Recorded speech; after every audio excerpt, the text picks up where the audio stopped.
युवक ने, जिसका नाम सुरजीत कस्वां है, उसने पनीवाला मोटा का इतिहास लिख डाला। ऐसा पहली बार हुआ है जब किसी गांव के ऊपर एक किताब लिखी गई हो और उसका इतिहास जड़ से लेकर के वर्तमान तक शब्दों में अलंकृत कर लिखा गया हो। इतिहास माने हिस्ट्री। इसका शाब्दिक अर्थ होता है बुनना। इससे ऐसा अनुमान होता है कि ज्ञात घटनाओं को व्यवस्थित ढंग से बुन करके ऐसा चित्रण उपस्थित किया जाता है और उसकी कोशिश की जाती है कि जिससे एक सार्थक व सर्वमान्य शब्द निकल करके बाहर आते हैं, जिस समूह में लोक कथाएं, दंत कथाएं, चर्चा, व्याख्यान, वीर गाथा तथा इतिहास के बहुत सारे साक्ष्य होते हैं, जिसे एक जगह पर संजोया जाता है। कई पौराणिक और बुजुर्गों से सुनी सुनाई घटनाएं भी उसमें अंकित होती हैं। बहुत सारी परंपराओं का इसमें जिक्र होता है। इतिहास की वे कथाएं, वे गाथाएं जिनसे बच्चे अपने पूर्वजों से कहानियों के रूप में सुनते हैं। इसी तरह की एक कहानी को अलंकृत करके लिखा सुरजीत सिंह ने और उनके सहयोगी मनोज कुमार ने।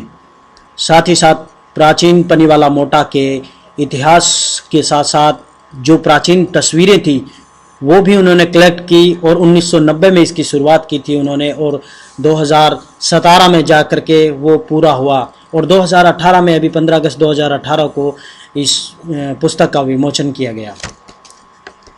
आपको बता दें कि सुरजीत को बचपन से ही अपने गांव के इतिहास के बारे में जानने की बड़ी जिज्ञासा रहती थी। उन्होंने 15 साल की उम्र से ही अपने दादा स्वर्गीय चौधरी सुरजाराम कस्वां के गांव की बहुत सारी बातें सुना करता था और उन्होंने सुनते हुए इस बात का निर्णय लिया कि वे कभी ना कभी अपने गांव के ऊपर एक इतिहास लिखेंगे, एक पुस्तक जरूर लिखेंगे। उन्होंने 1990 में इसे लिखना शुरू कर दिया था।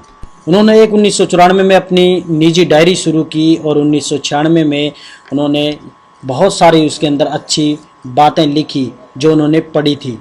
सन 2000 के अंदर उनको एक आइडिया आया कि जो मेरी निजी डायरी है उसमें जो मैंने इतिहास के बारे में अंकित किया है, पुस्तकों से लेकर के जो अच्छी चीज़ें मैंने इसके अंदर दर्ज की हैं, उसको एक पुस्तक का रूप दिया जाए, जो कि आज के समय में एक पुस्तक के रूप में सबके सामने प्रस्तुत भी है।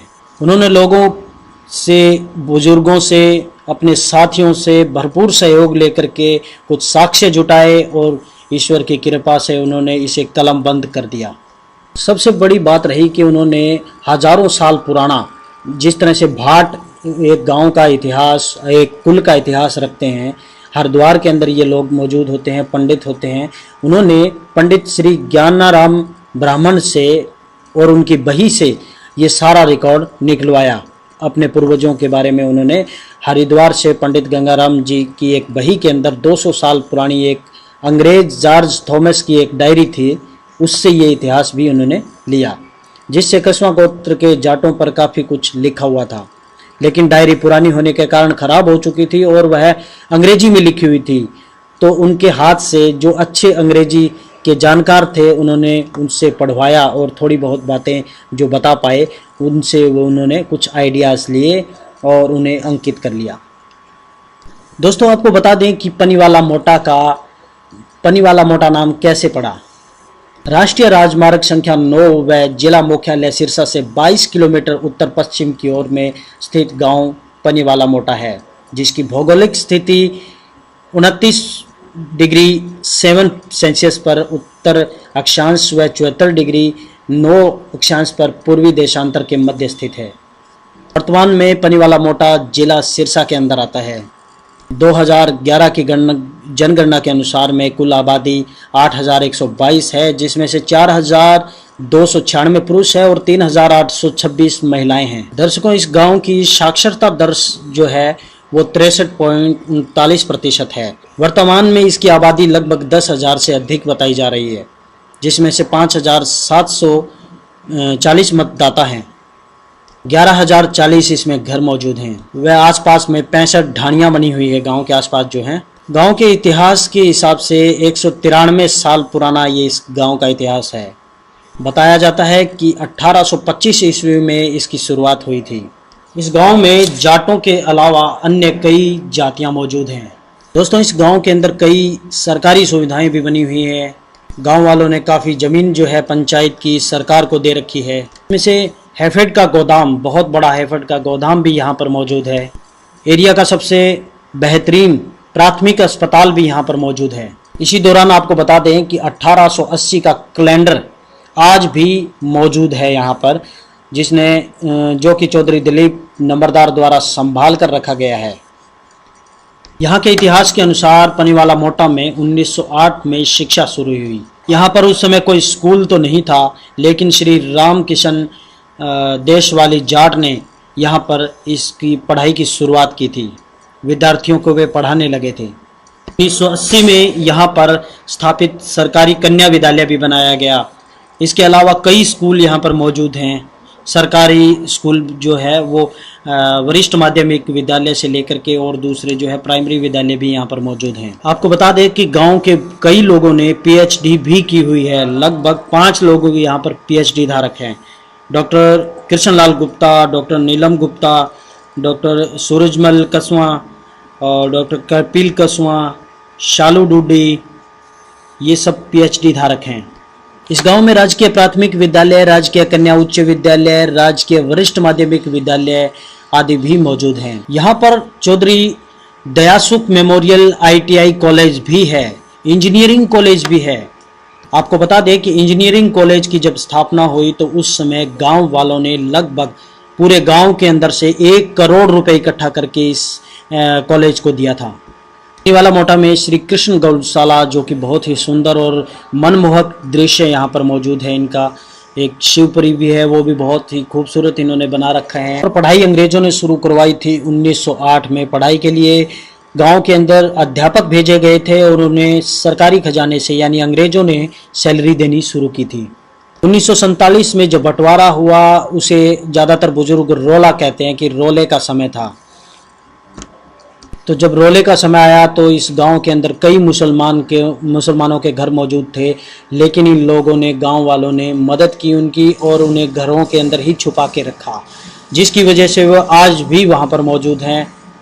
इस गांव में एक बड़ा काली माता का मंदिर भी मौजूद है। गांव का मेन गेट बहुत ही खूबसूरत है जिसे, और यहाँ पर त्रिवेणी धाम मंदिर भी मौजूद है। इस गांव में एक हनुमान जी का मंदिर है, शनिदेव जी का मंदिर भी है, बाबा रामदेव का भी यहाँ पर मौजूद है एक मंदिर। इस गांव में एक तकिया आश्रम भी है। गांव की पाल को मोटा करके, जोहड़ की पाल को मोटा करके यहाँ पर एक तकिया बनाया गया था, जिस पे जो ऊंचाई के ऊपर स्थित होता है, जिससे पूरे गांव में निगाह रखते हैं, उसे ताकते, ताकि लोग उसको ताकते रहें, इसलिए उसे तकिया घर बोलते हैं। दोस्तों, आप जब इस पुस्तक को पढ़ेंगे जो सुरजीत द्वारा लिखी गई है, उस पुस्तक के अंदर ऐसी ऐसी चीज़ें आपको देखने को मिलेंगी कि गांव के अंदर किस तरह का पर्सनल होता था, किस तरह की वहाँ की संस्कृति होती थी, कृषि किस तरह की होती थी, किसान की हालात उस समय कैसी होती थी, और सारी बातों पर और सारे विवरण के ऊपर बड़ा बखूबी इसमें प्रकाश डाला गया है। आप लोग जब इसके इतिहास को पढ़ेंगे, इस पुस्तक को पढ़ेंगे, तो आपको बहुत सारी ऐसी बातें जो आपने कभी भी जीवन में नहीं पढ़ी है, क्योंकि ये बुजुर्गों से उनके अनुभव को आकलन करके और इसमें संजोया गया है, इसे कलमबंद किया गया है। तो आप इसे एक बार ज़रूर पढ़िएगा और देखिएगा कि किस तरह से गाँव का निर्माण हुआ था। ये एक गाँव पर नहीं, बहुत सारे गाँव पर यह लागू होता है कि किस तरह से जोड़ी की ज़मीनों में जहाँ पानी इकट्ठा होता था, तो वहाँ पर जो है कुछ लोग आते थे इकट्ठे होकर के, और पहले गांव के अंदर जो है एक दूसरे को दूर दूर से बसाने के लिए लाया जाता था। जहाँ की ज़मीनें अच्छी थी, खाने पीने की व्यवस्था होती थी, और पानी की जहाँ पर ज़्यादा जो है बहुतायात होती थी, या पुराने जहाँ बरसात का पानी इकट्ठा होता था, वहाँ पर ये उसके किनारे पर ये गाँव बसे होते थे। तो दोस्तों, देख रहे थे आप सुरजीत की पनीवाला मोटा से रिपोर्ट और गांव का इतिहास, पनीवाला मोटा का इतिहास। नमस्ते, मेरा नाम सुरजीत कसवा है। मैं पन्नीवाला मोटा गांव से हूं। मैंने पन्नीवाला मोटा पे एक पुस्तक लिखी है जिसका नाम है पन्नीवाला मोटा का इतिहास। सिरसा ज़िला में आज पहली बार शायद किसी ने किसी गांव का इतिहास लिखा है। इसके बारे में मेरे को प्रेरणा मिली 1990 से ये काम शुरू किया था मैंने। तथ्य जुटाने काफ़ी मुश्किल काम होता है, फिर भी हिम्मत नहीं आ रही, मैंने ये तथ्य जुटाए फिर सारा इतिहास लिखा। इसमें मैंने पन्नीवाड़ा मोटा के बारे में एक एक चीज़ पे ध्यान दिया, सभी कुछ इसमें ऐड किया मैंने। जैसे भी पन्नीवाड़ा मोटा 1825 में ये गांव बसा था, हमारे पूर्वजों ने इसको बसाया था। इसमें कब गांव का विकास हुआ, कब इसमें पढ़ाई शुरू हुई, कब इसमें कौन कब सरपंच रहा, कौन कितने वोटों से हारा, कौन कितने वोटों से जीता, कौन इसमें गस्टेड ऑफिसर हैं, इस गांव में हर प्रकार की जानकारी 133 पेज की ये किताब है। इसमें हर प्रकार की मैंने जानकारी देने की कोशिश की है।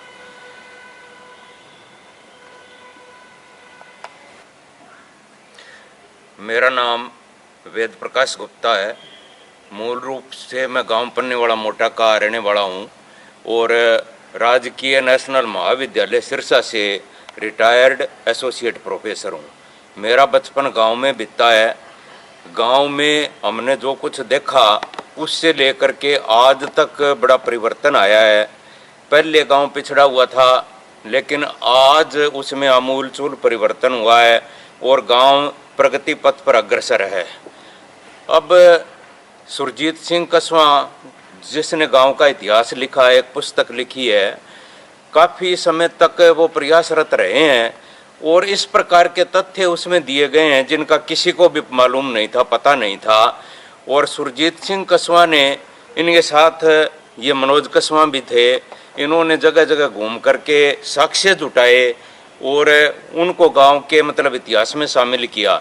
इसमें गांव का नाम पन्नीवाड़ा मोटा क्यों रखा गया, गांव में क्या क्या चीज़ें उस समय थी, क्या क्या चीज़ें आज है।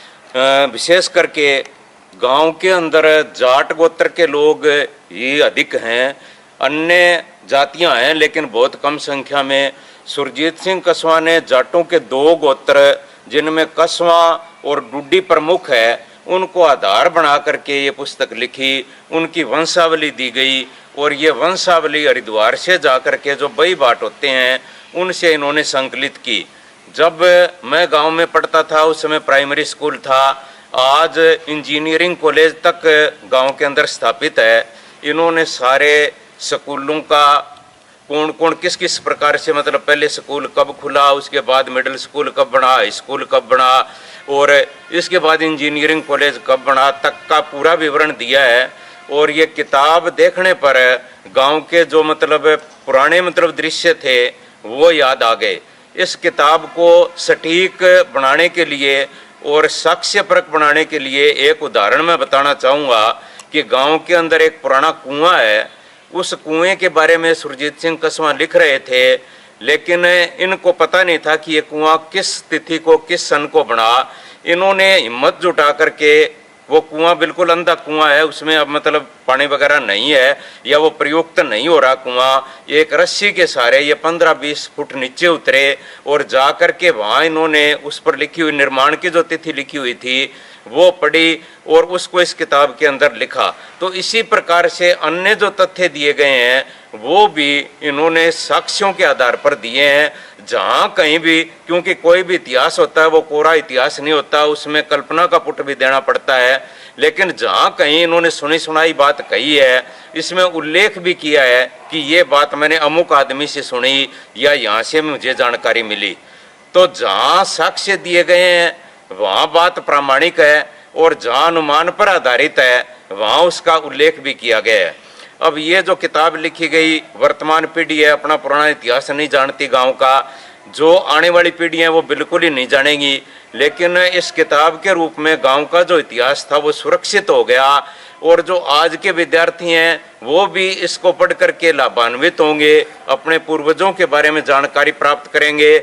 और विशेष रूप से जो विश्वविद्यालय और महाविद्यालयों के अंदर इतिहास विषय पर शोध करने वाले विद्यार्थी हैं, जैसे कि एमफिल या पीएचडी करने वाले विद्यार्थी हैं, वो भी इससे बड़े लाभान्वित होंगे, क्योंकि उनको अपने शोध पत्र के अंदर ये उल्लेख करना पड़ता है कि ये पैरा किस किताब में से लिया गया, किस पृष्ठ में से लिया गया, किसकी कही हुई है। इस प्रकार का सारा उल्लेख इस किताब में है।